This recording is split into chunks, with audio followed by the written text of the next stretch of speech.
மாங்காய் துண்டம் 6 கப்பு இது எடுத்துட்டா மாங்காய் துண்டத்தை இதுக்கு 1 கப்பு காரப்பொடி, 1 கப்பு கடுகு பொடி, 1 கப்பு உப்பு, அதுக்கப்புறம் 200 கிராம் ஒரு அரை கப்புக்கு மேலேயே வெந்தயம் எடுத்துட்டு கொஞ்சோண்டு மஞ்சப்பொடியும் ஒரு 1/4 கப்பு போடலாம், நல்லா இருக்கும். போட்டுட்டு நல்லா கலக்கிக்கணும்.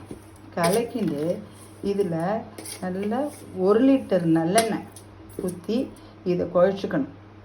பார்த்துக்கோங்க, 1 லிட்டர்னா 1 லிட்டருக்கு குத்தணும்னு இல்லை, அதுக்கு கம்மியாகவே குத்திட்டு எல்லா மாங்காவையும் அதில் போட்டு டிப் பண்ணி கலந்து வச்சிடணும்.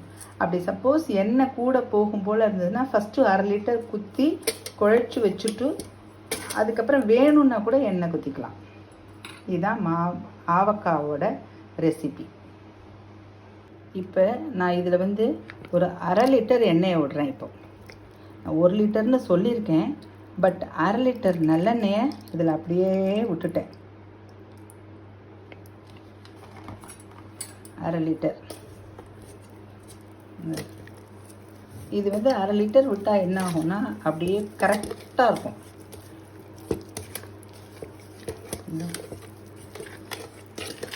இதுதான் அந்த மாவடுவோட சாறு.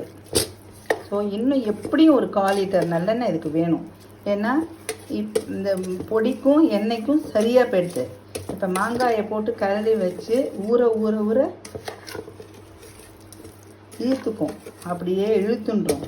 அதனால இன்னும் எப்படியும் 1/4 லிட்டர்லேருந்து ஒரு 300 ml வரலும் எண்ணெய் வேண்டிருக்கும். எண்ணெய் ஆவக்காய் மேலே அப்படியே முதந்துன்னு இருக்கணும். அப்போ தான் ஆவக்காவும் வீணாக போகாது.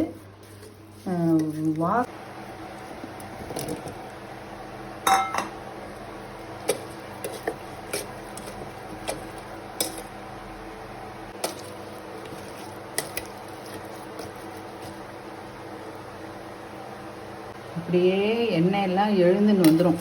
ஊற இதோ இருக்கு, நல்லா ஊற ஏந்துன்னு வந்துடும். எல்லா எண்ணெயும் நல்லா ஊறணும். ஆவக்காய் நல்லா வெந்தயம் போடணும். சில பேர் கொத்துக்கல்ல போடுவா, நான் போடலை. வெந்தயம் நிறையா போட நல்ல குளிர்ச்சி, நல்லது. நல்ல வெந்தயம் மேலே போடணும். ஏற்கனவே போட்டிருக்கேன், இருந்தாலும் இன்னும் கொஞ்சம் போடுறேன். அந்த வெந்தயம் ஊற நல்ல டேஸ்ட்டாகவும் இருக்கும், வாசனையாகவும் இருக்கும். சில பேர் வெந்தய பொடியே போடுவா, அதை விட வெந்தயம் போடுறது தான் நல்லாயிருக்கும்.